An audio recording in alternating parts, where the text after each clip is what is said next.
Each chapter is a case study in how communists subvert, overthrow, destabilize, and dismantle regimes, republics, countries and societies, for lack of a better term, and how they always follow the same uncivilizational, unhuman types of behavior and playbook again and again and again. And of course, what we're getting to is the fact that we are witnessing it yet again. And so we focus, of course, on France, Spain, Russia, China, a few countries in Africa. We get into Latin America a bit. But then, of course, it all is backstopped by the fact that we are facing the very same thing here today. And then the final chapter is how to actually effectively dismantle it. That's my favorite question. By what standard?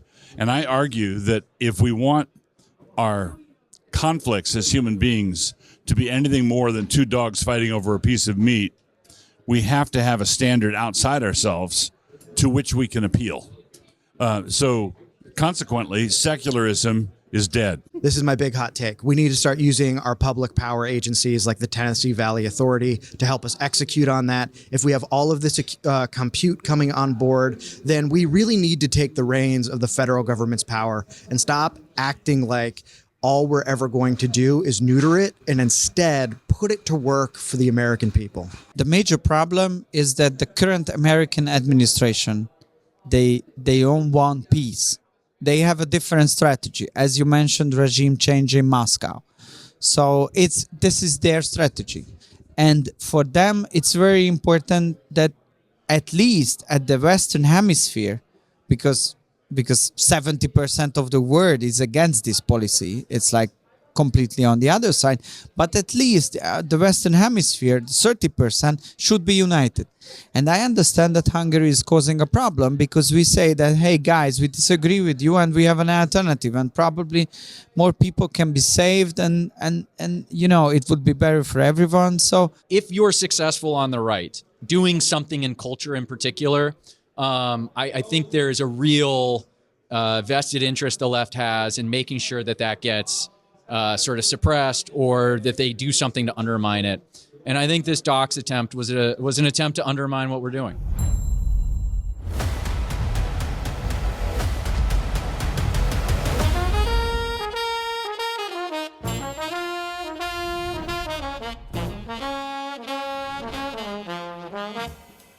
We're joined by a friend who will be taping a much longer episode of the podcast with us, but we thought we'd get him at NotCon mostly because he gave a speech that's apparently getting most libertarians' panties in a wad. You know, there's some very unfriendly journalists that said that they were specifically deserving of accolade because they were coming to a conference that Jack Posobiec was speaking at. He really annoys them. Jack, thank you for joining us. Thank you. I mean, it's my pleasure to anger all the purple-haired wrong thinkers that have been leading this movement for so many years. And, you know, even like the libertarian types who maybe not have direct power over the LP Libertarian Party, but a lot of this conservatarian thinking that I've found as a much greater barrier, and I talked about that in the speech, as a much greater barrier to action than anything that the left throws at us. That because you'll see, if, for example, you've got, and I'll just call it out like I did in the speech earlier, I'll go even further.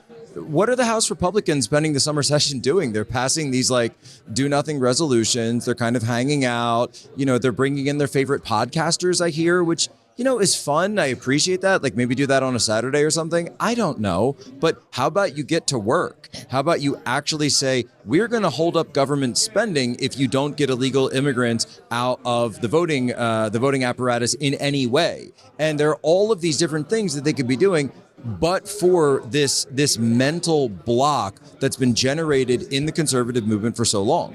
Yeah, I mean, the libertarian impulse in Republican politics is not actually about principled libertarianism. It's about having an excuse to do nothing when we have power with whatever power we have. You've written a book.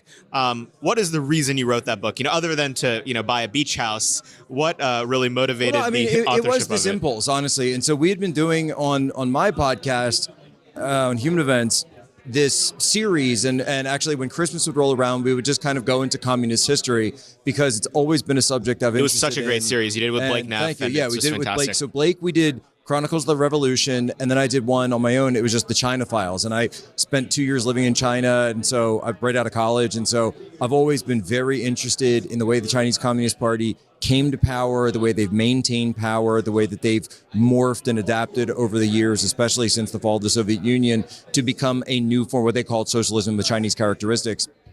And then Xi Jinping was sort of this return to form of a cult of personality, the same way that we haven't seen since the days of Mao. And so, but not with the economic type of Marxism that we saw under Mao, the Great Leap Forward and such things. And so I've always been fascinated this, Polish family, Polish background, for, a lot of understanding of communism there. Ended up marrying a girl from the Soviet Union, which I swear was not related to any of this, but it is what it is. Like a Czech's like, I suppose. And, we put the podcast together and did all this series, and people were really interested in it. They did really well. And a lot of people came and said, why don't you do a book? And actually, it was Steve Bannon. It was Steve Bannon who said, you've done this fantastic series. And he was working with Skyhorse Publishing and said, I'd love to put this book together. So it was really Steve as the driving force to say, collect all this information in. And when we brought Joshua Lysek in as the co-author, he came in and he's got this great systems background. He's done a lot of ghostwriting. And so what we did was we actually found a pattern in all of the communist revolutions. And we even go to the French Revolution, which is sort of a proto-communist revolution. And so each chapter, instead of it just being where I came in with the history, Joshua realized we could turn this into case studies.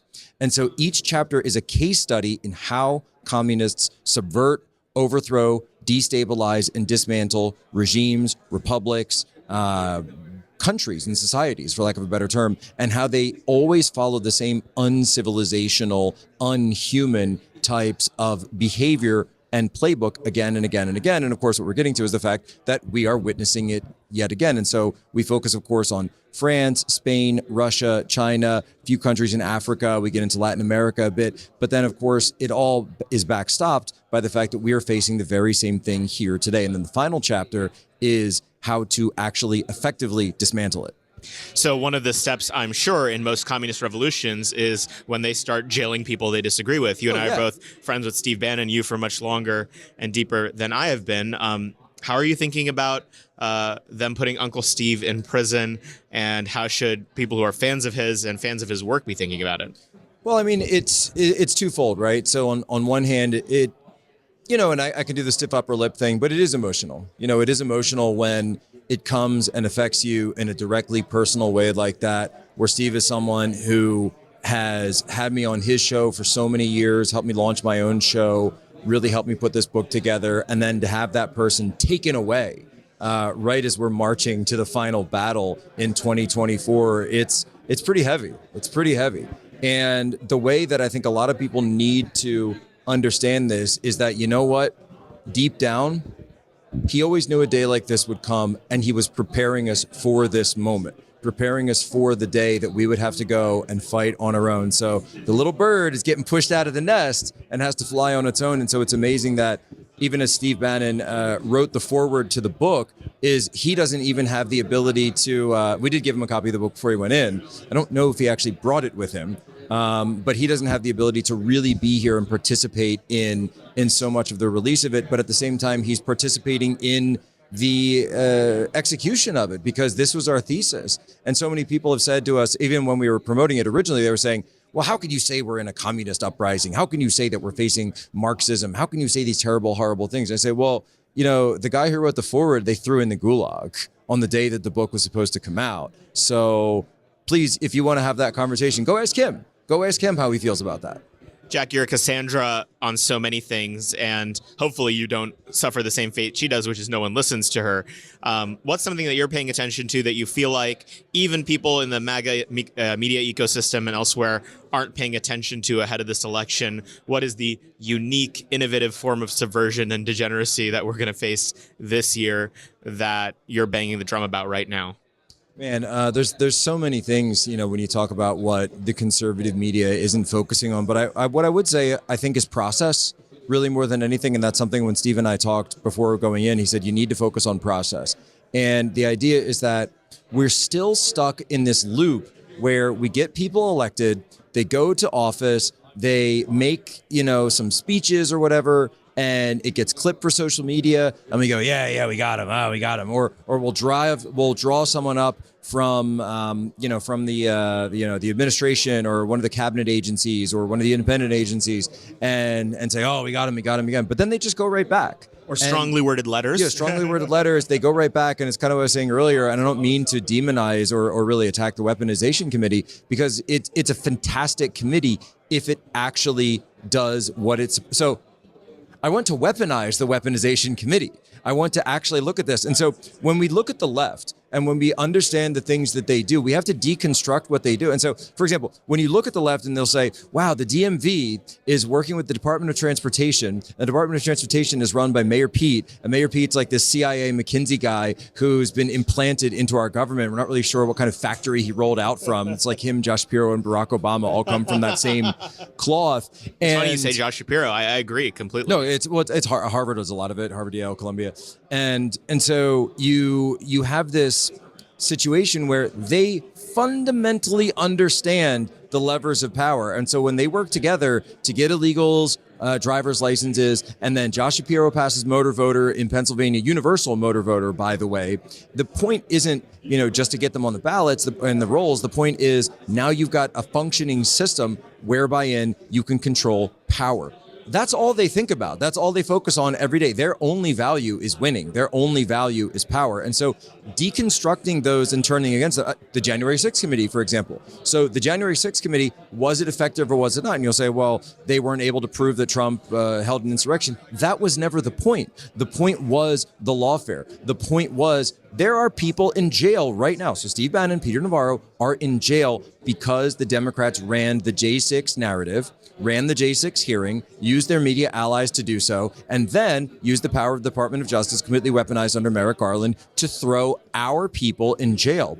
And my point is, they're running operations on us all the time while we sit around and don't run any operations of our own. Hopefully people listen to you and learn their lesson. Jack, thank you for joining the show. Always a pleasure.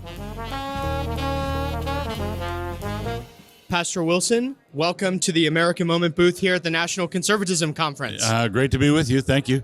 So I have to ask the question that I'm sure everyone's thinking after your amazing speech yesterday. That was great, but why is there a pastor from Idaho speaking main stage at the National Conservatism Conference? The answer to that is, I'm not sure how it happened. Actually, the serious answer is that years ago, Moscow, Idaho, I'm up in the panhandle of Idaho. I thought this is a great place to have a family, bring up kids, but I always wanted to make a dent, make a difference. And I thought, well, I'll just bring up the kids. And I grew up in Annapolis, Maryland, in this area. And I thought, well, then maybe we could move back to the East Coast and try to make a dent. And I got married in 1975. But as we went into the 80s, the whole desktop publishing revolution began. And I realized, I love this place. I don't have to move to have an impact. I can start publishing and writing. And then the digital revolution and the internet happened, and high quality cameras everywhere. And what it boils down to is the impact that we're having all over the world it's having an impact on people who don't know that I'm in Idaho. Right. Yeah. I can enjoy being in Idaho, but for many people, it's simply content that's right there. And so it's a weird kind of situation where I can have conference friends, right? People that I see as regularly as I see folks who live in my small town. So I wouldn't trade living in Idaho for anything. It's great. And we've been able to publish and project and declare what we believe to be important from there.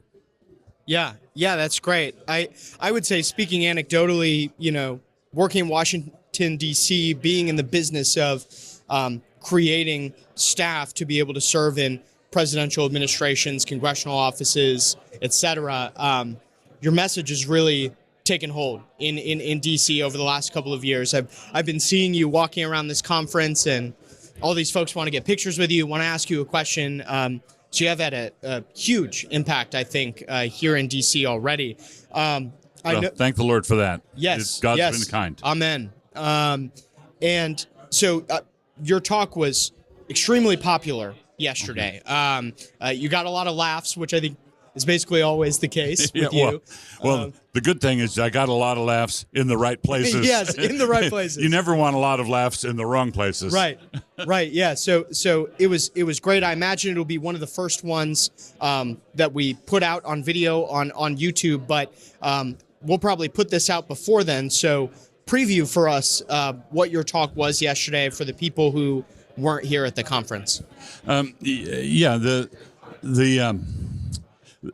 What it boils down to is I argue for the absolute necessity of a transcendental grounding for making ethical judgments and ethical assessments.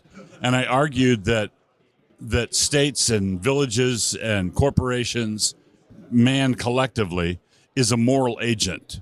Anything that makes a decision has moral agency. And if we're going to praise or blame that state or that city or that nation for declaring an unjust war or for conducting genocide or for the one-child policy or whatever, we can't praise or blame morally without a standard. That's my favorite question. By what standard?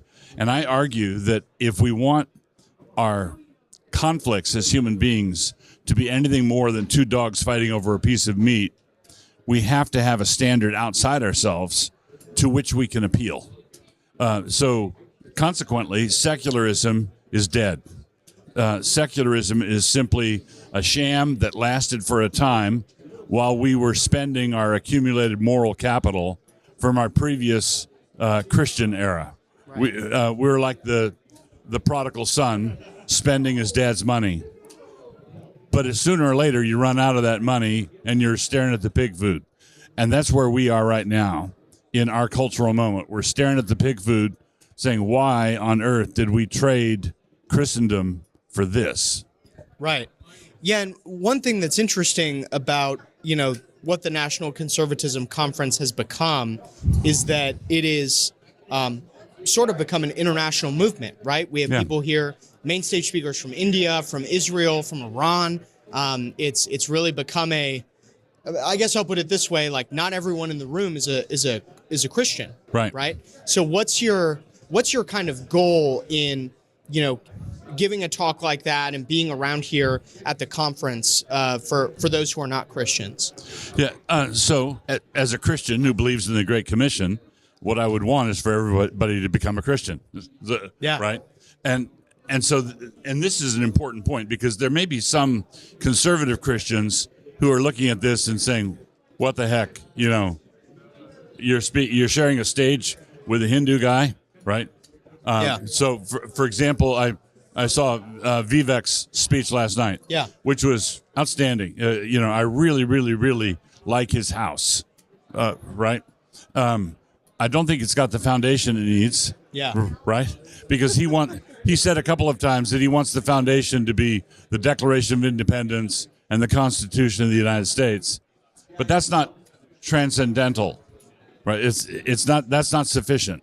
And so Jesus tells us that if you build a house on a poor foundation, it won't be able to withstand the storm. So I really enjoyed his talk. He made a number of excellent points, which I'm prepared to applaud, right? Yeah. But I'm also prepared to say, as a Christian, that whether or not Jesus rose from the dead is not a detail, right? If he rose from the dead, then that has global implications.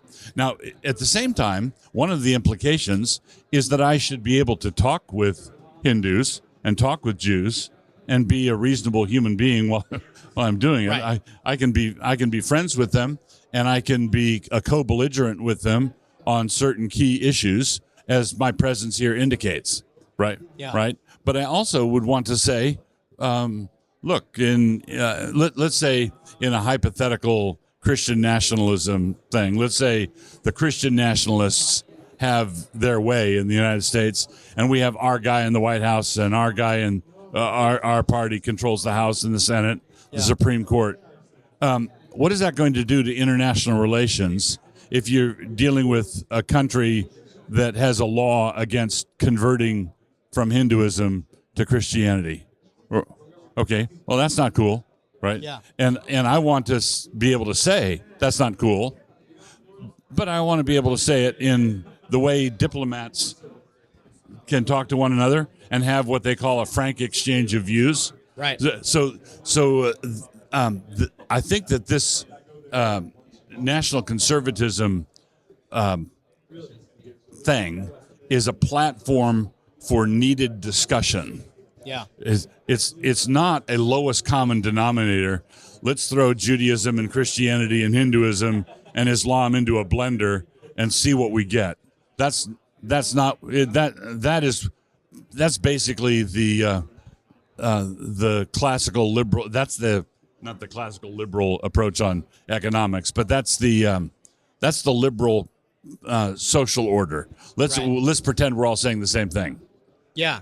And this is, your first time at the National Conservatism Conference, and you are a signatory on the NatCon Statement of Principles. I would love to hear your feedback on the conference overall, maybe some speakers that you really enjoyed aside from Vivek, and some maybe that you don't agree with as much. Yes, I think that I've enjoyed the talks very much. The panel of senators yesterday was really good. Yeah. Right, really good. And it's heartening for me to have actual politicians show up who talk in such a way that indicates they know what's going on. Right. Right. I enjoyed Mike Lee's comments very much. It's really good stuff. But as a pastor, as someone who is steeped in theology, I'm concerned about foundations, right? So that's the thing I want to talk about at some point. Okay, that's very good. That's very good. But we've tried building on shaky foundations before, and it didn't work out long term.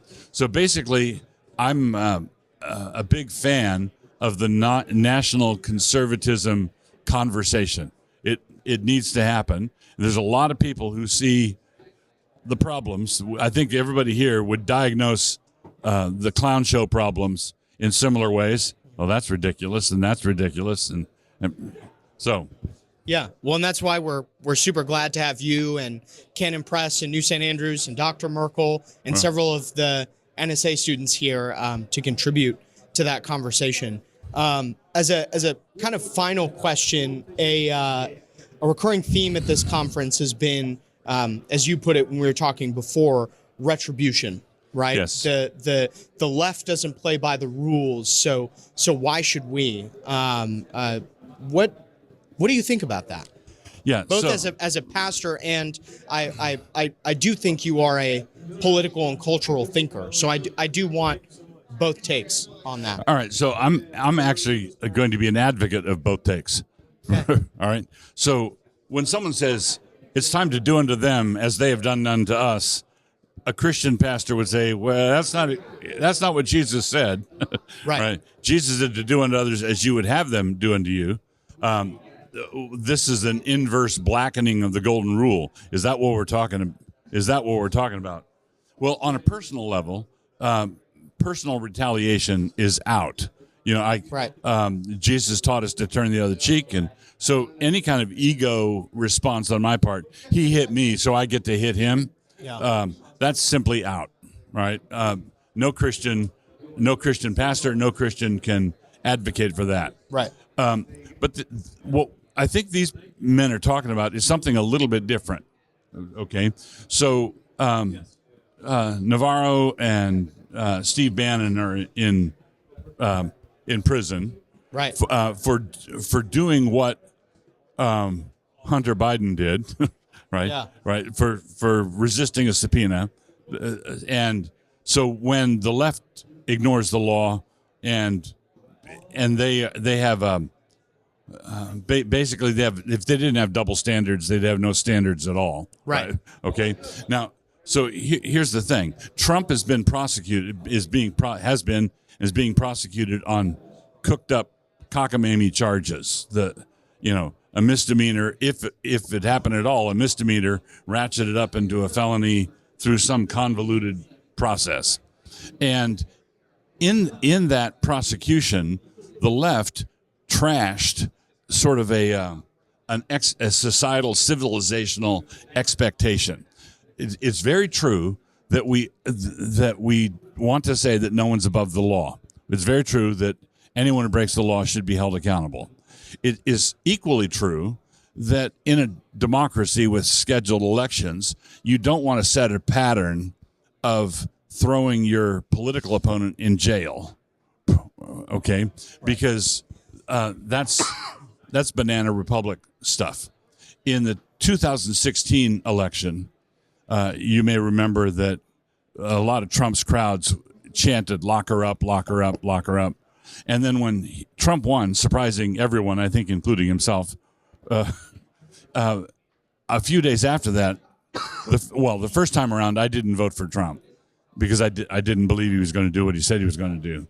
But when he won, surprisingly, a few days after that, I wrote a blog post saying, "Do not go after Hillary on criminal charges, not because she's above the law, and not because there wouldn't be stuff there that you could legitimately prosecute her on. It's if you start prosecuting political opponents, you're not cleaning up elections. You're making them a lot dirtier. Yeah. Because every election turns into a cage match, a death cage match. Yeah. Because if everybody knows if they lose the election, they're going to go to the big house. Well, and that would have been personal retribution as well. That would have been personal retribution, and it's just not healthy. Now, I do believe that if some sort of egregious thing, if Trump is elected this next time, the Biden family, the Biden crime family, if we just limited ourselves to Ukraine, and had an honest to goodness investigation, there would be all kinds of dirt that I'm confident that would be there. But this is one of the reasons why I think Jill Biden is hanging on to power. Right? Is because she wants that pardoning power. Yeah. Wants that pardoning power because there's a lot of dirt there. So this is a delicate balance. You want to say that if someone is egregious, if the president shoots the butler, you want to be able to do something about it.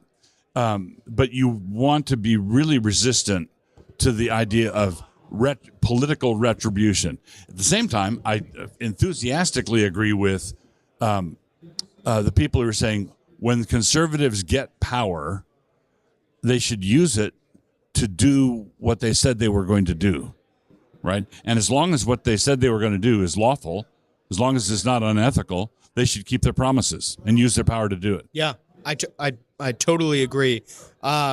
I do actually have one last question, okay. Which is, I very much hope to see you and the rest of the Moscow crowd back here at NatCon next year. What is your hope for the future of this movement? My hope is that it will grow and mature, and that we will start having challenging conversations that address some of the foundational issues. You can't just say we need a transcendent authority and anyone will do. No, if it's transcendent, it's got to be the true God, the living God. Yeah. Pastor Wilson, thank you very much for your great speech, for visiting us here at the American Moment booth, and we hope to see you back next year. Thank you. Emmet, welcome to the National Conservatism Conference. We're here at the American Moment booth on the first day. You're one of the great speakers that we're going to be having. You're going to be talking about your time as at Nuke Barbarian and talking about nuclear energy. Could you preview your speech for us? Give a little inside peek into what people are going to be hearing here? Yeah. So first of all, thanks for having me. Yeah. Always happy to chill with you guys. Okay. So the title of the talk is Stewarding Our Industrial Commons. And my take on it is our electricity sector is in dire straits. It's unreliable. It's expensive. It is completely overwrought with rules, regulations, things that don't make sense, markets that don't function. And my argument is that none of that is a technological innovation problem. There is almost nothing we need to innovate with electricity. It is the same business it's always been, and everything relies on it. So rather than leaning into a kind of Silicon Valley, move fast and break things, let's invent a bunch of software products, I think that we need to do a couple things that are maybe a little libertarian, and then a couple things that are definitely not, right? So I'm thinking that in order to fix this sector, we need to, first of all, in our power markets, clear up price signals. If they're going to be markets, they actually have to work as markets. Otherwise, I don't know what the hell we're doing. And the thing about those markets is you can't put the toothpaste back in the tube. We already built them. There's no clear path for how to get out. I think we should be figuring out how to get out. And so I'm going to encourage people to say that because no one else knows how to do it, whoever gets there first is going to wield the most power in solving this issue for the nation. But the things that aren't so libertarian is one of the major things we can do to solve this problem is to have more reliable, cleaner electricity. Nuclear is the gold standard for that. So we already have a winner for the national reactor. It's Westinghouse's AP1000. We need to do everything we can to keep that supply chain intact and to keep that workforce learning, because it's an economy of repetition, not of innovation. And I know you want to ask me another question. This is my big hot take. We need to start using our public power agencies like the Tennessee Valley Authority to help us execute on that. If we have all of this compute coming on board, then we really need to take the reins of the federal government's power and stop acting like all we're ever going to do is neuter it and instead put it to work for the American people. I feel like you've said something that will have made everybody mad for some reason or another. That's my job. Yeah. But I suppose my question at the core of this is like, why haven't we built this sort of infrastructure? Like what happened? So there are a lot of reasons. Some of it's just that we really haven't had a lot of electricity growth. And so nobody really felt compelled to solve issues like building tons of more reliable generation because it just wasn't an issue. I would also say that our policies in the power sector are almost completely dictated by the whims of the environmental movement, who are some of the most energy illiterate people out there. But people with a lot of money and a lot of backing to do things to the energy sector at large and the electricity sector in particular. So it has been suffering from their expertise, basically. Right. I would say that those are two compelling reasons. There's other reasons too, but that's right up there. So tell me a little bit more about this, utilizing these institutions like the Tennessee Valley Authority. I'm familiar with it because I get to hear this spiel from you pretty frequently, but what is the Tennessee Valley Authority, and how can it be, and things like it, be harnessed to ensure that Americans have sufficient and relatively inexpensive energy? Yeah, so the TVA was built in the 30s as part of the New Deal, a part of the big Rural Electrification Act that the FDR administration rolled out. It was run by a guy named David Lilienthal for a really long time, and it basically wired up the entire Tennessee Valley area, right? So it's regional. It doesn't exist in just one state. It's all along that river area, and it is answerable to the executive, right? So it has way more independence than a lot of other federal agencies. And because it's our biggest public power thing, and because it tends to be very pro-nuclear, and it wants to figure out how to decarbonize, but it's not going to gamble its reputation and its reliability on renewables, I think there is a great deal to broker with the institution, the maligned FDR institution of the TVA with conservatives to say, you know what we're going to do? We're just going to pack that baby full of AP1000 nuclear reactors. Is there any other pathway to creating more of these institutions across our entire country? There might be, but part of the issue is an honest-to-goodness governance issue. It's who's going to be responsible for overseeing what those do, right? I really doubt that the American people would sign on to something like the TVA again because it confers so much power to the executive. It might not be something conservative voters are even interested in seeing. I would say, rather than what new public entities can we create, it's what public-private partnerships can we leverage, right? So in the monopoly areas where it's easier to build nuclear because you're not getting destroyed by subsidized wind and solar and cheap natural gas in the spot markets every day, we can commit the government to working with utilities. And frankly, the Biden administration has tried to figure this out, to their credit.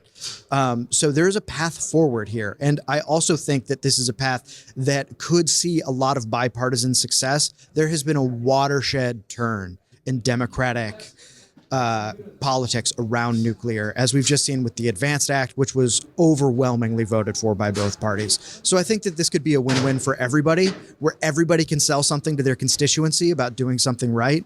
And I think it'll be great for the American people. So paint a picture for me. You've provided all of these, potential solutions to a lot of our problems, but Congress and the executive branch are not exactly always motivated to work pretty quickly on these issues. Paint a picture. What happens if we do nothing? What's the nightmare scenario? Yeah, the nightmare scenario is increasing industrial decline and blackouts due to us losing coal and natural gas generation in our grids and building only wind and solar. And that's what that looks like.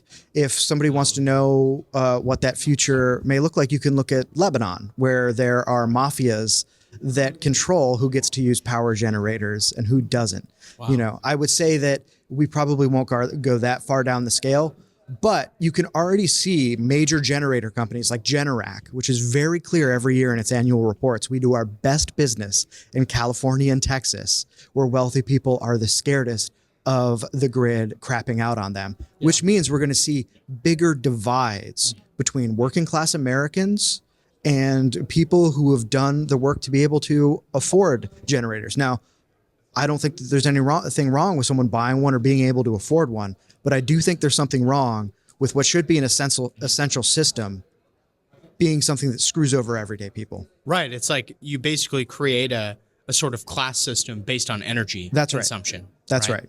Wow. It's a very bleak picture.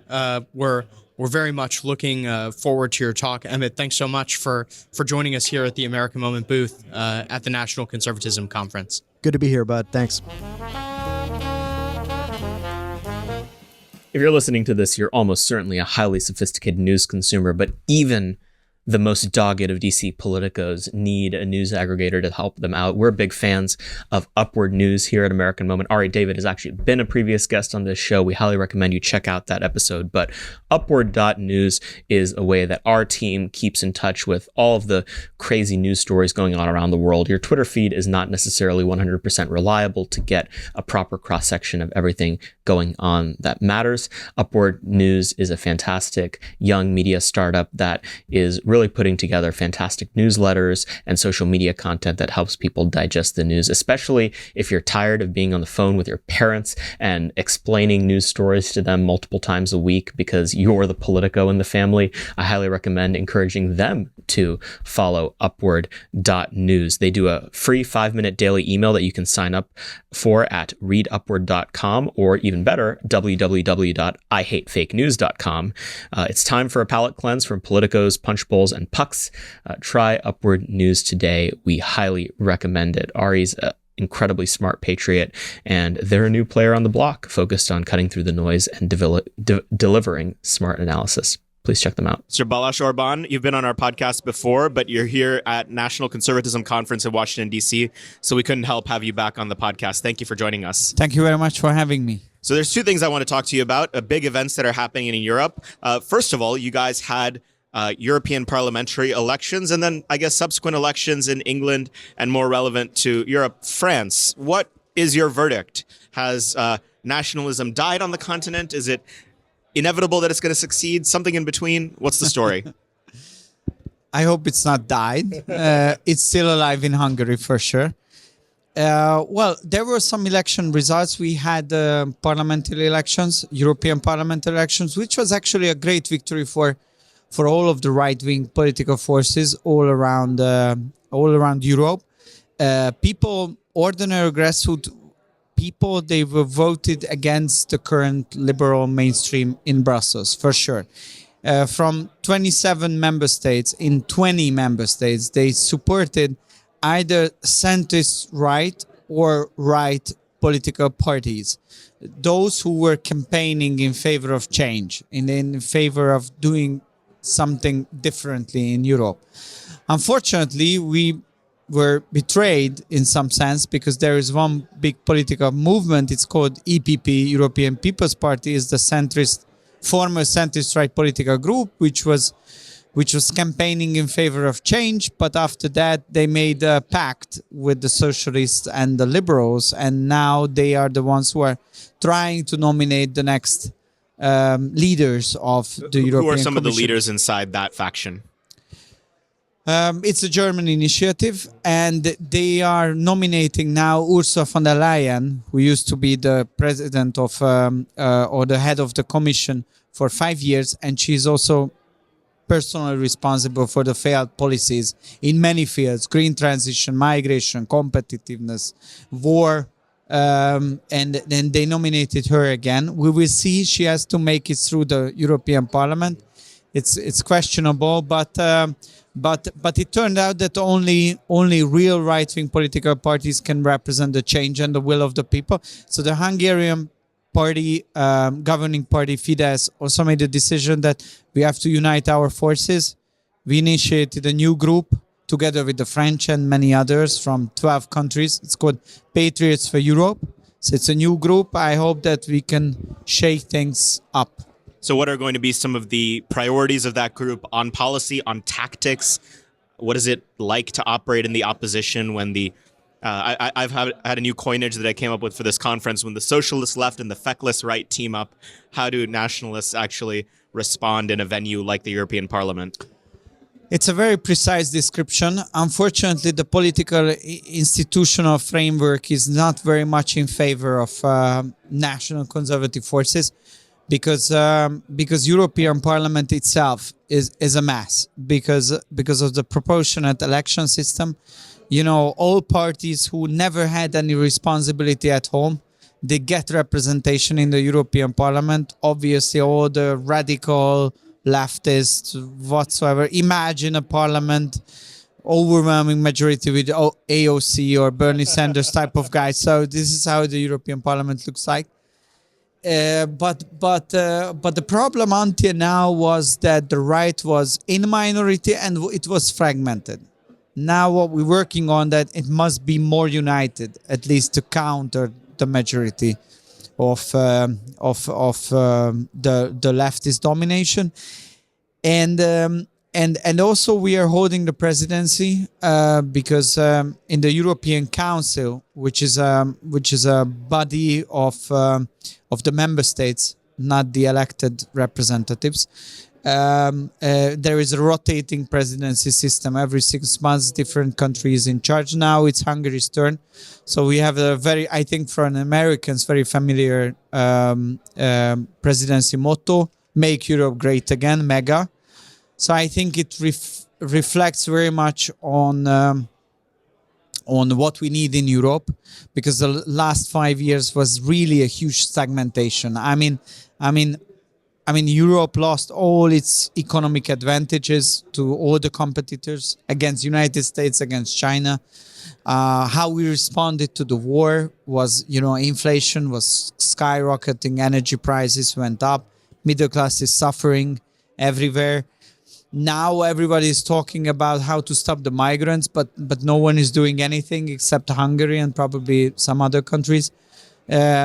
So it's also a failed policy. And we talked about the green transition, because what is originally a good idea, because it can be a source of innovation. But if it goes against the will of the people and the interest of the companies, then it's only a suicide mission. It's a poisoning green ideology, which was overtaking Brussels elite. So I hope we can counter it a little bit in the next couple of years. So it's a really exciting moment because Hungary has taken over the presidency of the European Council. Tell us a little bit about the story of all the ways that Europe tried to prevent you guys from taking that seat. It seemed like for almost a year that they were going to do everything they could to prevent Hungary from taking the presidency. What were they so afraid of? I think the most important reason is the war, because we have a minority opinion about the war. According to us, the Russian-Ukrainian war leads us nowhere. There is no military solution on the battlefield. It does not serve the interest of European countries to keep pushing the war and the military confrontation. It's now an American strategy pushed by the liberal administration, but Europe should find a different path. Unfortunately, this is not the case.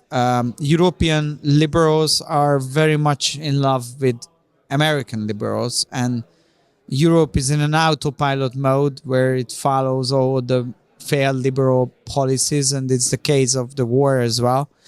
And we Hungarians, we try to act differently.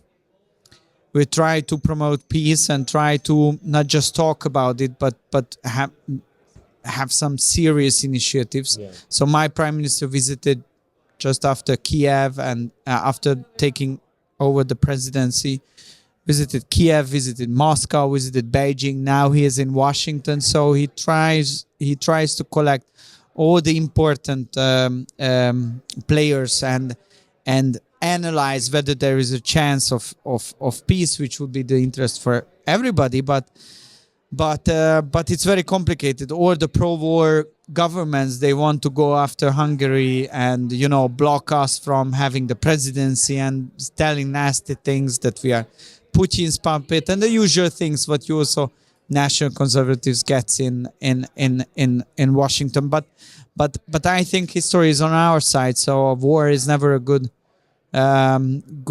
option. So it's like, and this conflict will obviously end through negotiations. So the sooner we started, it would be the better for everyone. No. I hear from neocons in DC that there will be regime change in Moscow, apparently.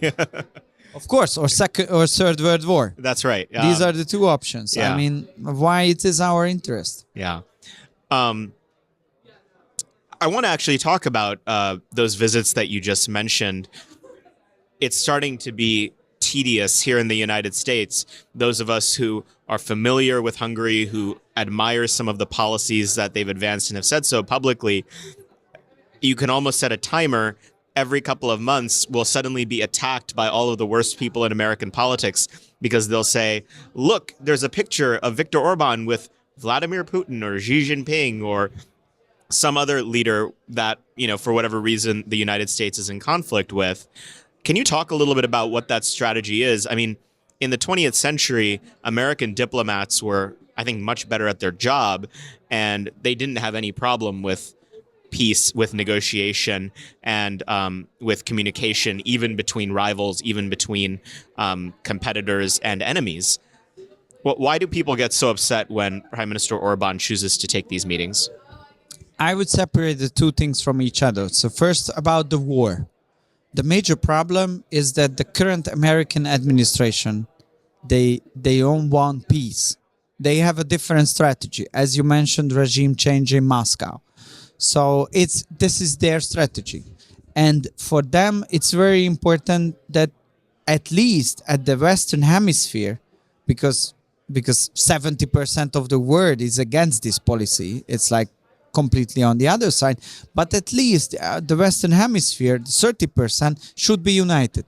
And I understand that Hungary is causing a problem because we say that, hey guys, we disagree with you and we have an alternative, and probably more people can be saved and it would be better for everyone. So from a rational point of view, I understand that they are in confrontation with us and they think that they are in a war. So in a war, you have to have propaganda on your side. So you have to have counter propaganda against those who want intellectually are challenging for you. This is what's happening with Hungary. And in general, in the foreign policy issues, it's like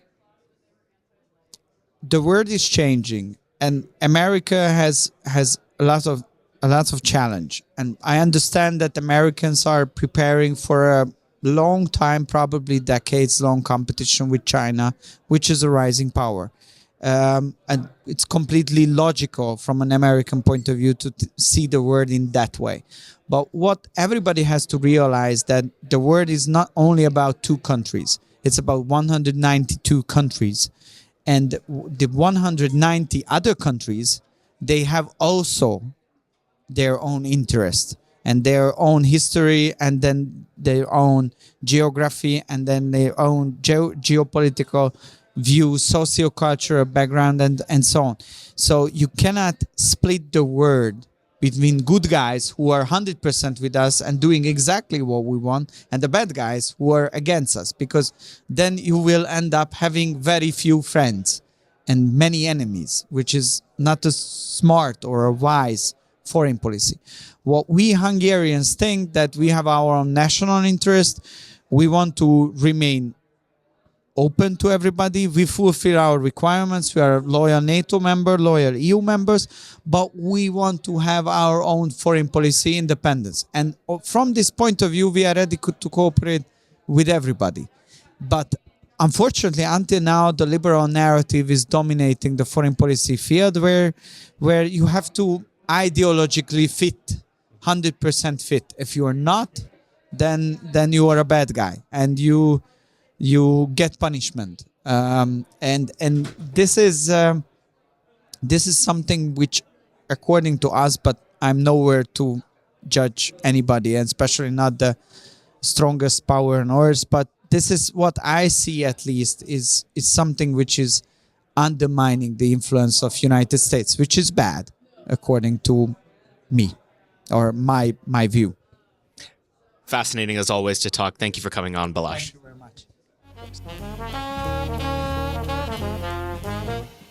We're joined by someone who all of a sudden gets to show his very attractive face on camera all the time. Jonathan Keeperman, otherwise known as Lomez. Thank you for coming on the show. Saurabh, it's great to be here.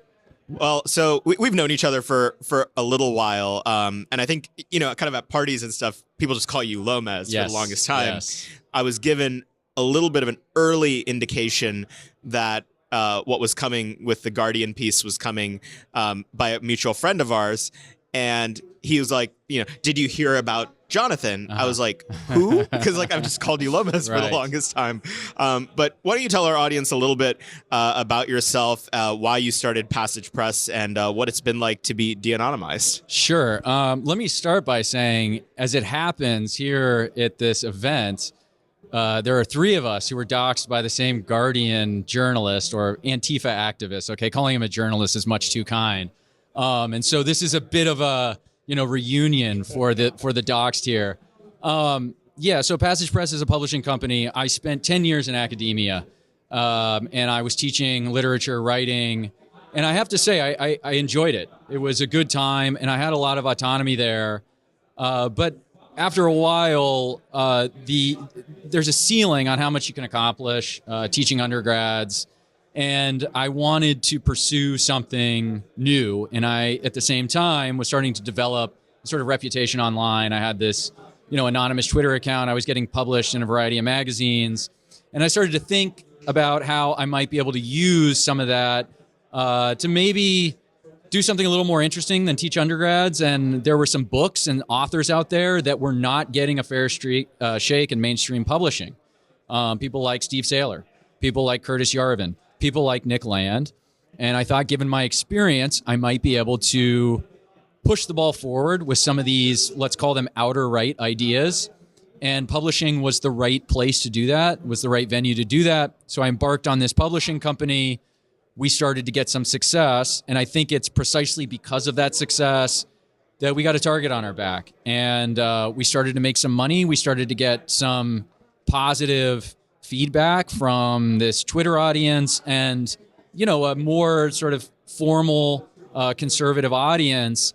And anytime anybody you had stiffs and suits like me coming to your events. That's right. But it's true that if you're successful on the right, doing something in culture in particular, I think there's a real vested interest the left has in making sure that gets sort of suppressed, or that they do something to undermine it. And I think this dox attempt was an attempt to undermine what we're doing. So it's interesting because I think part of the reason why conservatives are so bad at culture historically is because they even think about it that way. They think we're conservative and we're going to do culture. It always comes off as fake and forced, and people want senators inside their, documentary or inside their, sitcoms and all this goofiness. How do you think about what the proper manifestation of right-wing culture actually looks like? Yeah, I mean, it's a good question. I think there's room for all different sort of types and forms of right-wing culture. So, there is a place in the cultural ecosystem, in the media ecosystem, for sort of self-consciously and explicitly political culture, political messaging. And maybe the Daily Wire can do that and be successful at it. And I hope they're successful at it. But for too long, the right, I think, has been too focused on using cultural production as a means to advance a specific kind of political agenda. And I think they're coming at that backwards. I think you start with creating good stories, good and honest art. You start by allowing artists, allowing writers, allowing philosophers to get a little bit messy. I mean, the nature of art is that it's necessarily going to provoke and perhaps even offend. And at least on occasion, it's going to militate against conservative sensibilities. And we have to have a little bit of tolerance for that. I'm not advocating here for a kind of like anything goes sort of cultural movement, but I think there ought to be a little bit more tolerance for artistic liberties, let's say. Talk a little bit about all the stuff that Passage Press has done and published over the last few years. Tell me about the Passage Prize specifically, because I gave a speech largely about patronage yesterday here at this conference. It's something I spend a lot of time thinking about.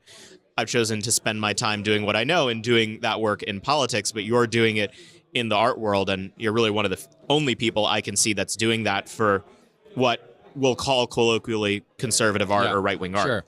Sure. This Passage Publishing Company got started through this prize.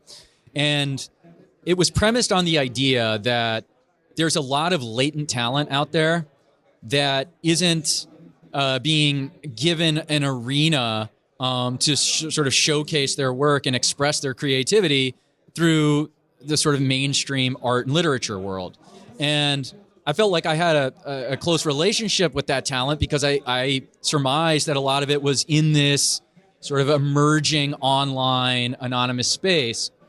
And so I had the sort of crazy idea to take some money on a whim. It started with $10,000 and use that as some bait to try to draw some of this talent out. That was a pretty big risk, I have to say, on my part. And there's a reason. Was that your money or someone else's? It was initially my money, but then after this started getting some momentum, and we started to get all this positive attention, and people were, I think, genuinely enthusiastic about this project, then other people wanted to support it as well. So we started getting donations from others, and it went from 10,000 to 20,000, and we were able to, host 3 of these prizes over the course of a few years. So then the question was, okay, so we have the money, we have this venue, I'm going to bring all this art in this prize, and I got a lot of judges to help me out. The remaining question was, is there actually talent out there? Okay, well, there's only one way to find out. And we got thousands and thousands of submissions. And, power laws apply here. Pareto distributions apply here. Most of it is sort of junk or very amateurish and not great. But there's a sort of threshold, 10, 20% of it that was really good. And it was good in a couple of different ways. And one way it was good was I saw that there were practitioners of their craft. So what I would guess were professional writers or artists, poets, what have you, who had always wanted to write this particular story or, write this particular kind of essay, but they couldn't do it in the pages of, Harper's or New York Magazine. And this was a chance for them to do it in this place where they could do it anonymously and they could say whatever they want. And so there was that. And it was great to see some of that professional talent come into our pool. The other part of it was talent that was very raw, very green, had not been honed, but nonetheless showed incredible promise. And so my hope was with this project, and I think we delivered on this, was to combine both this sort of professional, more practiced artistic craft with this more raw, what we might call like naive art. And out of that, start to generate a sort of self-sustaining ecosystem of writers and artists. And, sure enough, people bought the books and people started producing books of their own. And there is an audience for this. Give me an example. Like, what to you is the platonic ideal of the kind of thing that only the Passage Prize could have elucidated? Doesn't have to be, the best thing that's ever been awarded by you guys, but just an example, something that people can Google its title, Passage Prize, and get a sense of what you're talking about. Sure. Okay. Well, it's self-serving, but it's also at the top of mind. The winner of the first Passage Prize in fiction was a writer named V.N. Ebert. He wrote this incredible story called Georgia Buddha. And it's about this guy from the South, comes from a poor family, but sort of builds himself into this kind of regional aristocrat of a kind. He has a wayward son who, it just takes place in the 60s and goes and lives off in a commune. And it's a kind of prodigal son story. And the father tracks down his son on this commune.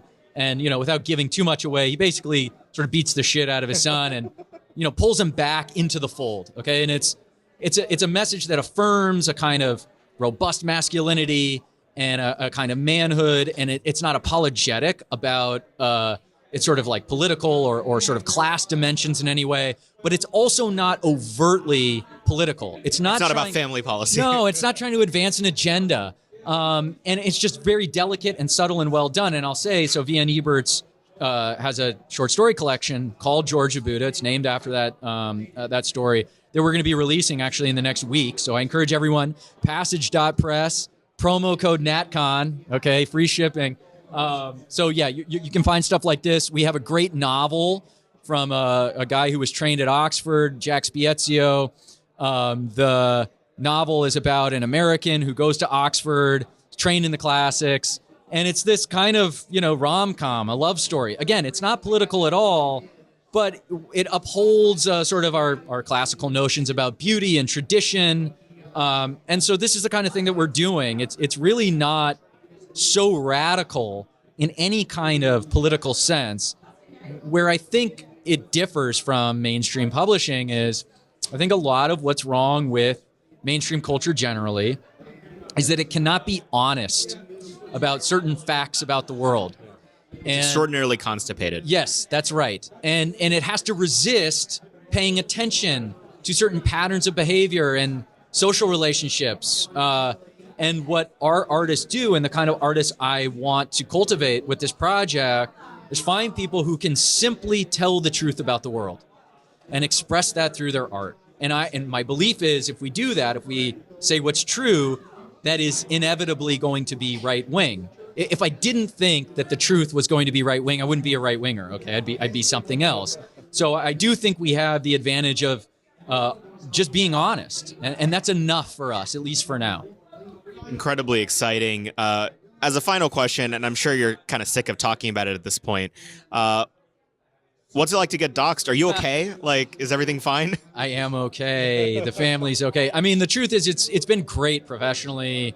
This is something that actually has catalyzed probably I made my first official purchase from you guys because of it. We've done for no reason other than wanted to support. Going gangbusters since the docs. Okay, so we owed this guy, we owe the Guardian probably some cut of our revenue since that docs article dropped. It has been a little weird, like in private life. People look at you a little different. Oh, there goes the right winger, But that's really the point of this, is to make your life uncomfortable. But it's fine. We have good friends. We have a solid community of people around us. Some people here at this conference are, close personal friends and live around us. So on balance, it's been nothing but good. So thank you, Guardian. Thank you, Jason, whatever your name is. I appreciate it. Jason Stanley. No, Jason Stanley is the scholar, the Jacob Urowski professor. Yeah, I hate that we know the Jacob Urowski. Jason Wilson, pardon me. Jonathan, thank you so much. This is great. Thank you. Moment of Truth is an American Moment podcast taped at the Conservative Partnership Campus Studios and is produced by Jake Mercier, Jared Cummings, Tiffany Kutris, and Matthew Pearson.